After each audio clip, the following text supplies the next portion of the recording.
Well, good afternoon, everybody. Welcome along to Snetterton for the Clubmans Sports Prototype Championship. Delighted that we're able to live stream round 7 that's coming up very shortly. And tomorrow we'll see round 8 and round 9 of the 2021 Championship. This championship which can trace its roots back many a year indeed. And even some of the names on the grid go back to those very early days of Clubmans racing in the UK. Ideal conditions for them over the course of Snetterton, and it's be a 15-minute race that we'll see coming up for what is a fairly new championship to the Motorsport Vision, the MSVR fold, and we are delighted that they are with us here in, as we say, warm conditions. It was awful at Snetterton yesterday afternoon. The rain came in and it stayed with us until the early hours of this morning, and stark contrast today, it feels more like summer, whereas yesterday, just 24 hours ago, it was rather autumnal, one could almost argue. So the cars are lining up on the grid, ready for round 7 of the championship, and we will see that number 71 car of Cody Tree lining up on pole position. Just to guide you through the classes that we will see out there, well, there are different classes, and that's largely based on the engines that the cars run. So the cars that run in class CSP1, so Clubman Sports Prototype 1, are fitted with 2-litre production engines or 1600cc motorcycle engines, but those motorcycle engines can't produce any more than 200 brake horsepower. Then we see cars that run in class CSP2. They are cars fitted with standard MG 1600cc Rover K-Series engines. They produce around about 125 brake horsepower, fixed wiring looms, sealed engines on those to try and keep everything equal.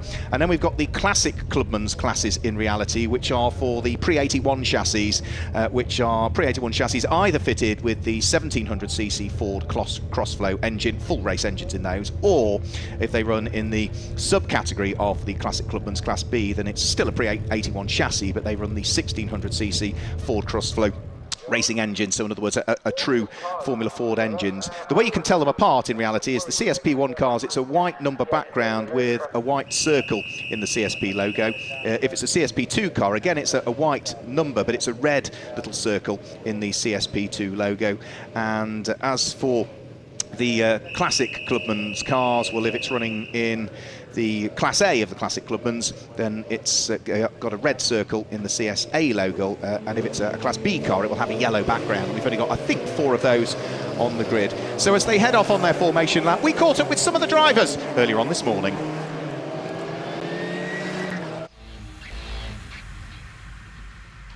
Yes, it's evolved since I started in 1975. We joined the Clubmans crowd in '79 and raced in the B class then. There were two classes.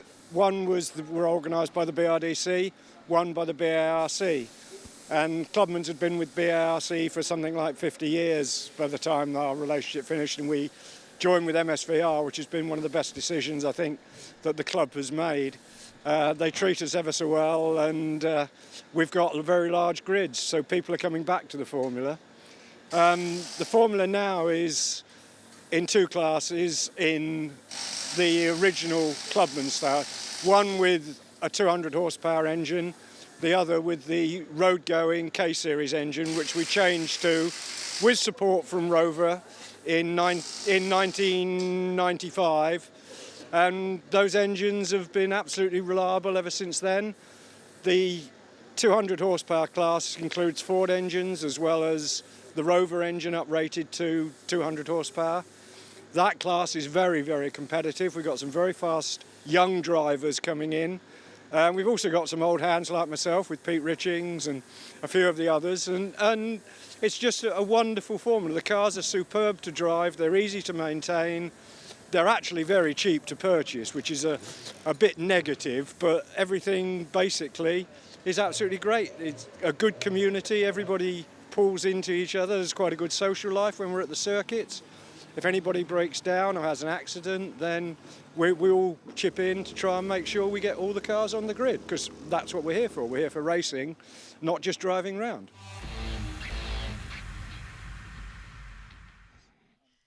Great to hear from Barry Webb, one of the stalwarts of the club and a multiple champion in Clubmans over the years.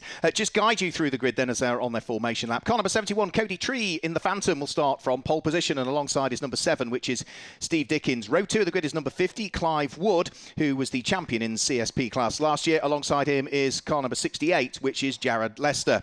Row 3 of the grid sees number 47, Peter Richings, long-time Clubmans racer, again started way back in the 70s, alongside number 17, which is Alan Cook. And row 4 of the grid is 67, Mike Yules, and 14, which is David Whale. Row 5 sees number 84, Michelle Haywood, line up alongside car number 20, which is Mathieu Gauthier Thornton. And row 6 is number 65, Ian Crombie, lining up alongside 76, which is Morris Hart. Row 7 is number 4, Steve Chaplin, and 66, Adrian Lester. Row 8 is number 70, Steve Everson, and 25, Martin Walker. Row 9 sees 54, the man we've just heard from, Barry Webb, line up alongside number 18, Richard Gilmore. Row 10 is 34, Sean Hurley, and 53, Paul Freeman. Row 11 is 55, Ben Mallock, and 87, Samantha Evans. Row 12 is 42, Pippa Tanner Wood, and 52, which is Roger Watton. Row 13 is 77, Gareth Salter, and 89, Brendan Hurd. Row 14 is 57, John Drinkwater, and 62, John Lambert. And on his own, on the back row of what will be the 15th row of the grid, is car number 40, which is Mike Upton. So that gives you the full grid for the cars that we'll see out there. Cody Tree having qualified on pole position in a time of 1 minute 54.954, 1 minute 54.954, and that is an average speed of 92.97 miles per hour. I'm delighted to say joining me in the commentary box is the chairman of the Clubmans Register, Mike Evans. Mike, thanks for joining me. Great to catch up with you again, and a race that will also see your daughter on the grid. Yes, indeed. No, my daughter's out there. I think she's 22nd on the grid, something like that. So, yep, she's out in Class 2, so she's done well, considering it's the first time at Snetterton for her driving. She's been here many years watching and helping me, so she's out actually having the first exploits for us. She was out yesterday morning in the dry test, yeah. Yeah, and then the rain in the afternoon and evening. So yes, so she's seeing all the conditions. So now we'll see what happens in the race. Cody Tree, it's fair to say, hasn't had the best of luck when he's appeared so far this season, whereas the man that lines up alongside him, Steve Dickens, has done a chunk of winning so far, hasn't he? That's right. So this is a new car for Cody, and they've been developing and had quite a few problems with it, but the problems were still there on Friday, but they seem to have got them sorted. Obviously, he was flying in practice, so we'll see what happens in the race. Who knows? I mean, these cars, we heard from Barry Webb just while the last few rows form up. Lots and lots of downforce in the cars, very slick body, so they are very quick cars. Yeah, they are. They're superb cars to drive. I mean, the number of people that are on the grid who've gone off and done different series and everything like that. We've all had goes in different cars, and we've all come back to Clubmans because the cars are just so much fun to drive. They're so powerful. Really good, and they're about to start. We are, yet. So 5-second board is held aloft. The red car is Cody Tree. The silver and blue one that sits alongside is Steve Dickens. When the lights go out, Steve Dickens gets the better start and has already rocketed his way past Cody Tree into the lead of the race. I think Clive Wood's going to go through as well. Yeah, it's a really poor start from the pole sitter Cody Tree, who's going to be down into something like 4th position, isn't he? Because Jared Wood went through as well. That's right, 4th. So that'll be interesting. Now, we're on hand coupe tyres, and they take a few laps to come in. So you can either go quick at the start and maybe grain them, or you take it easy and then come strong at the end. So it'll be fascinating to see what happens. We'll try and pick up on some of the inter-class battles and the class battles that are going on as well. I alluded to the different classes and the engine types as well, but already it is going to be Steve Dickens who is looking to try and make good his escape. He finished first in the first round of the season, but was on the top step of the podium in race 2 at Donington Park. And then they had a treble header at Silverstone, for which he finished second, first and second, and is looking to try and see whether he can close up in the overall championship standings. He leads class CSP1 in the standings, but he's sitting 4th overall if you look across all of the classes in the Clubmans category. But good start from him. Good recovery, though, after the poor start from Cody Tree. Yes, yeah, I expect Cody to come strong. He's a young lad, lots of experience in karting, really quick, straight from the block, but let's see what happens. So. Yeah, I mean, he started with you in, 2019, had a few troubles with the car, didn't do a great deal, if anything, in 2020. Yeah, that's right. That's Michelle. She's Michelle Haywood there slowing down. She's the front runner in Class 2, so I don't know what's happened there, but she's pulled off. So, yes. That's a shame. She was on pole in her class. She finished runner-up in that CSP2 championship last year, having claimed it back in 2018, didn't she? That's right, yeah. So that's really opened that class up. It really has opened that class up. For the lead of the race, though, Steve Dickens is already starting to feel the pressure from what looked like a poor start from Cody Tree. Remember, he was down into 4th at the first corner. Well, he's already back up into 2nd and pressurising for the lead, isn't he? No, he is quick, and I'm sure there's a lot to come from these guys compared to the times in practice. Practice was only 15 minutes and a big grid of cars. Obviously, there's different classes, all the speed differential, so you can come across 6 or 7 cars easily on the lap, and it just depends where you find them. If you're through the corners and whatever, you can't overtake. So it's, the qualifying is one thing, but the race should show their true pace. So the man who was runner-up in the class last year, Steve Dickens, from Toaster, continuing to lead the race. The young 24-year-old from Exeter sitting there in 2nd position at this stage. Gap back to 3rd place. It's Clive Wood. Huge amounts of experience for Clive Wood, both in sports cars and in single-seaters. Things like Formula 4 2000 over the years, as he sits there in 3rd position. And 4th at the moment is Jared Lester, who sits there in 4th position. Jared will also see his father on the grid as well. We're talking about yourself and Michelle. Well, that's a father and son team that are out there. Indeed, but unfortunately Adrian had a problem in practice. He's got a gear selector problem, so I think they're hoping to be out for the second race, which will be tomorrow. But no, Adrian unfortunately isn't there. But no, again, it's great to see, and this is it. The cars are fun to drive. You put your offspring in them, and they suddenly, oh yeah, this is magic and whatever, and that's it. They're hooked as well. No, there you go, doing things with them and that, which is good, which is great fun. So it can be a bit nerve-wracking at times. Nice family environment Clubmans has been for years and years and years. Now, Cody Tree gets a good exit coming out of Williams. He's going to sit in the slipstream here of Steve Dickens and might be able to squeeze his way through into the lead of the race. Steve Dickens will hug onto that left-hand side of the circuit, the right of your screens as you look at it. Cody Tree menacing around in the background, goes all the way around the outside at Brundle, gives him the inside for Nelson. Signed, sealed, delivered. No, that's it. Now, it'll be interesting to see what happens. And Clive, obviously, in 3rd place. Now, Clive is generally takes it easy the first few laps. To say his car seems to scrub the tyres if he's not careful, so he'll take it easy and then he'll come strong. Now, whether he sees Cody starting to disappear up the road and really put the foot down. So we'll have to see as to whether we do see Clive Wood start to close in a little bit more into the lead of the race. So it's the Phantom that picks up the lead of the race. Right. And here we see Alan Cook, the Class A champion. So this is the Classic Clubman's A class.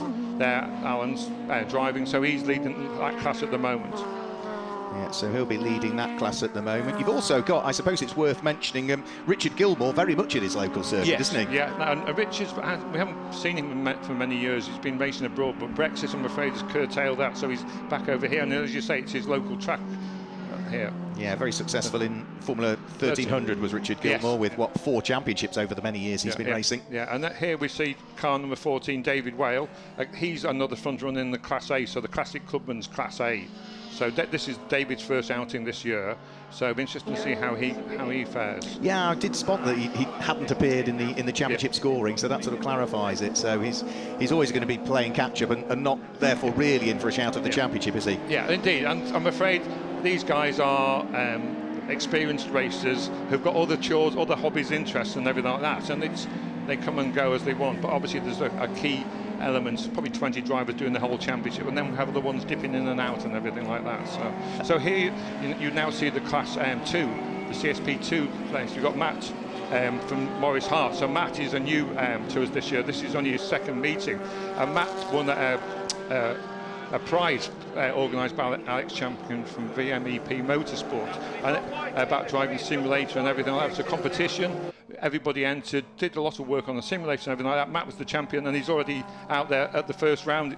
He was leading the thing, and he missed the first meeting, unfortunately, because he couldn't do his ARDS test because of COVID. So he couldn't make the first meeting at Donington, but the second meeting at Silverstone, he was up there and giving Michelle a hard time for the class win. And that's another one of the Phantoms on the grid, isn't it? Which was the company that Chris Greville-Smith and Richard Cresswell set up back in the 70s. Alex Champion now runs that company, and Alex is it's his car. He's preparing it, and I say he's actually organised the prize fund. And the Phantom was designed by... Oh, hang on, it's got changed. So Steve stood in the lead, Clive 2nd, and Cody in 3rd place. We missed what happened then. Must have made a mistake somewhere, mustn't he? Just have a quick look and see whether there's any sort of damage to the front bodywork. No, not at all. So there's no obvious damage. The difficult thing in these cars, they're so low the nose of them. If you do run wide, you're in danger of damaging the fiberglass, but yes. no obvious signs of that for Cody. No, indeed. I don't know whether he's made a mistake or something happened and that. So I say this car, Cody's car, it's new. It's still being developed, and they've had a few teething problems with it and that. So,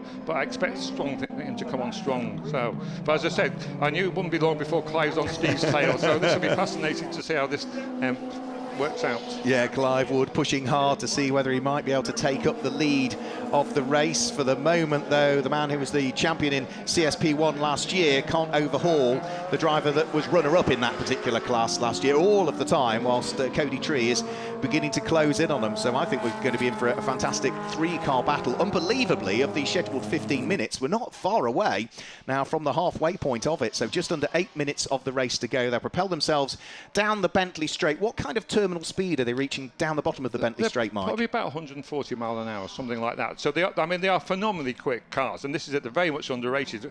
And when you go out on a track day or even the Birkett, along with other really powerful cars, and we sort of stay with them and then leave them through the corners, everybody comes, what's that car, what's in there, and everything like that. And when you tell them the front running cars are only 200 brake horsepower, but phenomenal speed, phenomenal grip. They're a real joy to drive. It's a mixture of the aerodynamic grip, but also the Hankook tyre, very good tyre, slick tyre. It's an excellent tyre.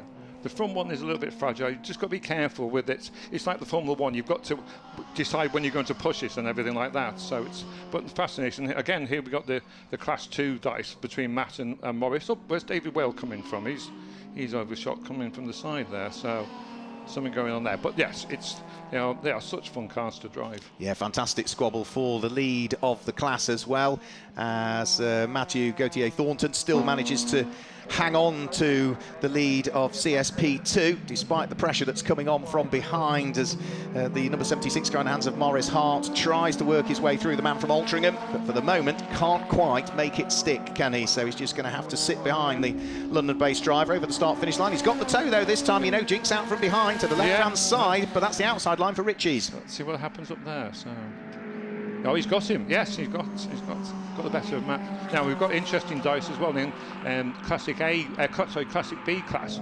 So we've got we've got Martin Walker and Barry Webb. Now Barry, as you interviewed before, he's been around so long and so many years of experience, and he always gets the better of Martin. But Martin's ahead of him by a couple of places on the track, looking at the time and speed. So it'll be fascinating to see how that happens, whether Barry gets him towards the end. So, but there's so many class races going on, and this is it. It's always a case of trying to know what to look out for. You mentioned sort of the classic Clubmans classes there. That's the pre-83 chassis cars. And if it's in A, it's running the 1700 Crossflow. If it's in B, it's a Formula Ford 1600. Yes, that's right. So the Formula Ford 1600 engine is about 105 brake horsepower, where our Class 2 cars about 125, something like that. So it's about 20. So, and it's a lighter engine in Class 2. So we've got back marker there, but we're still. Oh, Clive's in the lead. Yeah, so Clive's overtaken. Clive's in the lead. That was Gareth Salter, wasn't it? I think they just worked their way through. So Clive Wood picks up the lead of the race. He's also set the fastest lap we've had so far, 1 minute 54.479. That was last time through. This time as they come over the start-finish line. Now, are we going to see Steve Dickens pick up the toe? Looks as though they are. The key, I suppose, around here is trying to get cleanly off, particularly Murray's, and also as getting cleanly off Williams as the stricken car of Gareth Salter crawls its way into the pit lane. Retirement for him. Yeah, unfortunately, Gareth, this is his first time out for about 10 years. Oh, no. So this is it. So obviously, finding the shortcomings. On, look at this, the dice between Morris and Matt still going strong and everything like that. So that's a great dice. It is, yeah, for the lead of Class CSP2 once more, and I think Matt might have made it back through. We'll have to wait and see. Oh, yes. Oh, very brave. He just managed to sneak through before Coram, but Morris Hart was not giving up there and is still not going to give up. The good thing for Morris is now, good exit off there, sits in the slipstream, might get the place back again. Yeah, no, it's a quick car and straight line. It looks like he got a good run out of it and that. So, oh no, whoa, he's just got in the lead. Whoa. So up to the first corner. This will be fascinating. Let's have a look. Can Matthew come back at him again and try and squeeze his way through? Now just too far away. I noticed that Matthew has still got that red square with the black cross through the centre of it, so he's not done his first 6 race meetings yet. No, as I say, this is his 4th race in his life and everything like that. He's done hundreds of hours on the simulator, I believe, and that. So it was amazing to see how he was so competitive, having only done it on the simulator. Yeah, amazing the way he's just got to grips with the car, and it didn't appear at Donington Park, did he? No, as I said, the first round, unfortunately, he had to do his hard, so he's pulling over. Something's happened to him. His hand went up, I think, and he's pulling off or slowing down. Yeah, that's a pity. So this is the number 4 car, which is Steve Chaplin, his Phantom, the man from Buckinghamshire, under pressure. He's been a multiple runner-up in Class A over the years, but has never actually been the champion. Now coming under pressure from the number 14 car that sits behind, which is David Whale. That's right, so that's fighting over 2nd and 3rd place in Classic Clubman's Class A, yes. And there is Matthew Gauthier Thornton, hand aloft, and that sadly is going to spell the retirement for the Phantom. Now, he was trickling his way along the circuit. You can see him in the background of the shot there, where he's pulled off on the right-hand side on the run up towards Agostini. So hopefully that will be covered by localised yellows, and our fantastic marshals will give him a shove out of the way just to move him up towards the barriers a little bit more. We've got less than 3 minutes in this race to go. We are looking at the battle for 9th and 10th places currently. Both of these cars in exactly the same class, aren't they? Both running in the Classic Clubman's class, so class CSP3, but section A of that in reality. That's like the A series, yes, and they're having a good old dice. So I'm just looking up the other. So in 4th place we've got Jared Lester. And we got he's made it through. Yeah, David Wales made it through there. There wasn't a great deal of resistance put up by Steve Chaplin there. No, I know Steve was bemoaning him after practice about the state of his tyres and whether they were started to go off, unfortunately. So. Yeah, he's lost a lot of ground already, hasn't he? I don't think all is well potentially with the Phantom P79. No, indeed.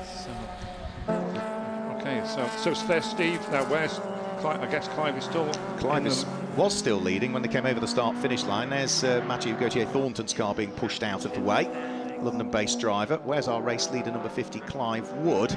So that's Mike Upton. He's a guy who raced many years ago, back racing this year for the first time out in a Classic B car. Yeah. He's from my neck of the woods, really. He's about probably 45 minutes north of me, Barrow upon Humber, but he did a lot of racing in Scotland, didn't he, in the 80s and the 90s? That's right, very experienced. So that's Clive off into the distance. Oh, we just saw, and then Steve following on behind, so going around Coram. So Clive's obviously pulling away here. Yeah, so the Mark 23 Mallock of Clive Wood leading the slightly newer Mark 29 in the hands of Steve Dickens. Clive qualified 3rd quickest. You did say he would come on strong towards the end of the race, and he's about to head over the start-finish line now to start what will be his final lap of the race. All looks good, doesn't it? No, indeed. No, that's right. So now, and this is it. This is quite synonymous with Clive's driving. Steady to start off with, and then halfway through the race he really gets going and everything like that. I guess he's got the fastest lap. So 54.4.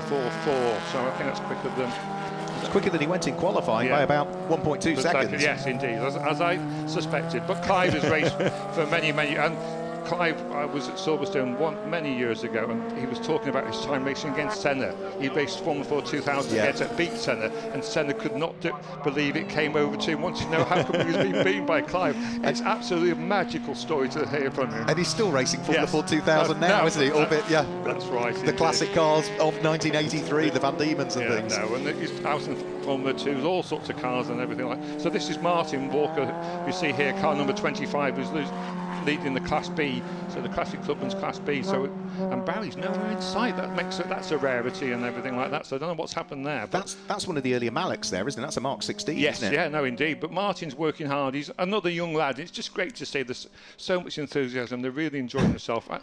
Supported by a couple of friends and everything like that. Really getting stuck in. I was having a conversation early on with Adrian Lester, and I was just asking for the age range from the oldest driver to the youngest driver in Clubmans, and I think he said it was from 18 to 75. The oldest driver on the to something the youngest. Like that. Yeah, Ian Mitchell's not here. I think Ian's in his 80s. I mean, this is it. We do have that, and we had James Clark a few years back, who was from the Junior Saloon Car Championship. I think he was 16 when he started racing in there. But there's Clive on his serene way. He is, and he's only got a couple of quarters to go now, so he works his way round through Coram. As you can see, the clock has ticked to 0. Our race leader, number 50, Clive Wood, is about to head over the start-finish line, and this is going to be his 3rd overall victory in the season for the Clubman Sports Prototype Championship 2021. Wait the arrival of Clive Wood and the checkered flag. Win number 3 of the season. Excellent. That will move him closer to Steve Dickens in terms of the overall championship standings in CSP1. Yeah. Steve finishes in 2nd place. And looks like we've got Jared Lester up into 3rd, so Cody's dropped back behind Jared. So Cody is fourth. So this is Jared. I just saw there the car going about. We now see Alan Cook. That will be the Class A winner, won't it? Yeah, when he comes across. So there's Cody and there's Pete Riching. So Pete will be fifth in Class 1. And then we've got Roger Watson and my daughter Samantha Evans fighting over whatever the position is in Class 2. So it's going to be just outside of the top 20, I would have thought. No, that I think she's 8th. Is she? 17th and 18th overall, so I'm not sure what the class is, but good to see my daughter finish. That's good news. Here comes the 7th place car. That will be the win in Class A, going away of that number 17 car. So well done to Alan Cook. He qualified on pole in that class and led it, I think, most of the way. Ian Crombie should be through to finish in 8th position. His will be the next of the cars over the start-finish line. Racing still going on towards the tail ends, though. I see, indeed. Just gone by and that. So, and then we should. Who's next? Steve Chaplin. What's happened to David? I'm going to say. Interesting. Well, here's Morris anyway. He's the Class 2 leader, so hopefully he's coming to take the flag. Yeah, it's a hard-fought battle, wasn't it, in Class 2 before we had the retirement from Mathieu Gauthier-Thornton. So well-deserved to number 76, Maurice Hart, who claims the win in Class number 2, and that will be his first Class win of the season. Indeed. So well done. Having been the champion last year, he's had his work cut out with Michelle and Matthew out there giving him a hard run for his money. Both of them having problems has allowed him to claim that first class win. Yeah. So well done. Also well done to Alan Cook. That is another class win for him. That's something like his 5th class win of the season. So he's gone very well indeed.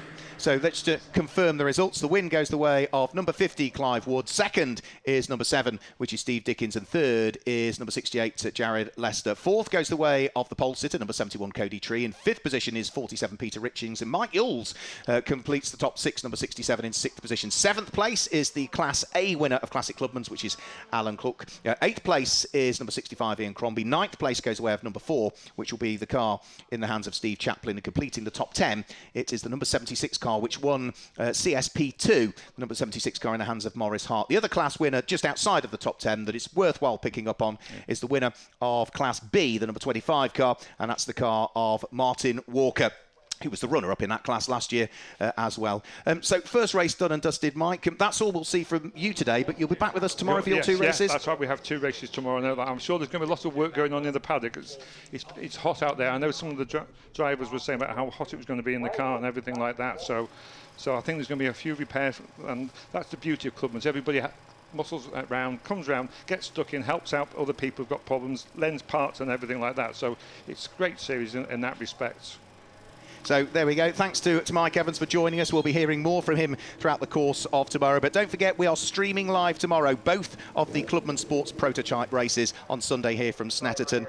The race is scheduled to get underway, the first of those tomorrow at 11:05 in the morning. So the stream will go live just before 11 o'clock. And their second race is scheduled to take place at 5:25 tomorrow evening. So again, the stream will go live about 10 minutes there or so before that. So that's all from the Clubman Sports Prototype Championship here at Snetterton today, but please make sure you join us for those 2 races tomorrow. Until then, it's goodbye.